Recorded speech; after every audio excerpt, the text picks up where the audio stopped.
বড় চিন্তায় পড়ে গেছি, কি করা যায় বলুন তো? কি হলো? মানে অফিস থেকে তাড়াহুড়ো করে বেরিয়ে এলাম, অ্যাটাচ দিয়ে 20,000 টাকা বার করে ড্রয়ারে রেখেছিলাম, ওটাই আনতে ভুলে গেছি। ড্রয়ারে চাবি দিয়ে আসুন? আরে সেটাই তো ভুলে গেছি। অবশ্য এই টাকার কথা একমাত্র জয়ন্তই জানে, ও ছাড়া তো আমার ঘরে কেউ ঢোকে না। এই যা রক্ষে। আমি নিয়েছি। তুমি ছাড়া কে নেবে? তুমি ছাড়া ঘরে কেউ ঢোকে না। আর অ্যাটাচি খুলে আমি যখন অবিনাশ বাবুকে টাকা দিচ্ছিলাম তখন তুমিই দেখেছিলে ওর মধ্যে আরো 2টো বান্ডিল রয়েছে। ম্যামেলাও সেদিন অফিসে আসেনি। যে বান্ডিলটা চুরি গেছে তার নাম্বার হলো SGW 38610123 386200। বাহ বাহ বাহ, দেখুন আমাদের কোম্পানির ম্যানেজার কিরকম এফিশিয়েন্ট দেখুন, টাকার নাম্বারগুলো পর্যন্ত নোট করে রেখে দিয়েছে। বিলেত ফেরত তো। এবার বল, আমি কি লোক চিনতে ভুল করেছি? তা হ্যাঁ শেখর, এতদিন তো এই কোম্পানিতে আছো, এতদিনে লেনদেনও অনেক হয়েছে। আর কোন কোন টাকার নাম্বার তোমার এই ডায়েরিতে নোট করেছে একটু দেখাও তো। এই প্রথম রাখা শুরু করেছি। আচ্ছা আচ্ছা আচ্ছা, মানে ওই টাকার বান্ডিলটা চুরি যাবে জানতে বলেই বুঝি নাম্বারগুলো নোট করে রেখেছো। বাবা দেখুন স্যার কি ইন্টেলিজেন্ট দেখুন। হ্যাঁ, আপনি যতই জয়ন্তকে বাঁচাতে চান, আমি জানি জয়ন্তই চুরি করেছে। এত কথায় কাজ কি?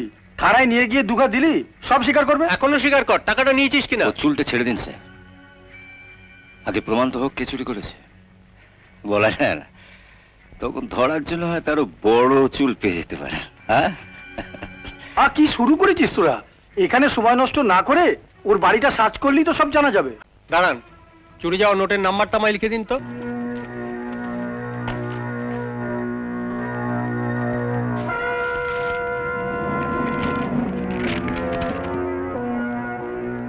না, কিছুই তো পাওয়া গেল না। পাওয়া গেল না মানে? তোষকের তলাটা ভালো করে দেখুন। কেন, তোমার কি ধারণা টাকাটা তোষকের তলাতেই আছে? না মানে, তাহলে টাকাটা যাবে কোথায়? একবার আমাদের বাড়িতে চলুন তো স্যার। আমাদের বাড়িতে? হ্যাঁ, একবার শেখরের ঘরটা সার্চ করাতে হবে। আমার ঘর? তার মানে তুই বলতে চাইছো টাকাটা আমি চুরি করেছি? তুমি তো বলেছিলে টাকার কথাটা তোমরা দুজনে জানো, তোমরা দুজনেই আমাদের কর্মচারী। তা এক কর্মচারীর বাড়ি সার্চ হলো আর আরেক কর্মচারীর বাড়ি সার্চ হবে না কেন? যেখানে জানি তুমি খুব একটা সাধু পুরুষ নও।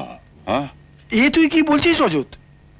ঠিকই বলছি, জয়ন্তর ঘর যখন সার্চ হয়েছে ওরও ঘর সার্চ হবে। এর কোনো মানে হয় কাকাবু? আমি ভদ্রলোকের ছেলে, আর আমার ঘরের ভাবে তল্লাশি করা? এটা কিন্তু খুব বাড়াবাড়ি হচ্ছে রজত।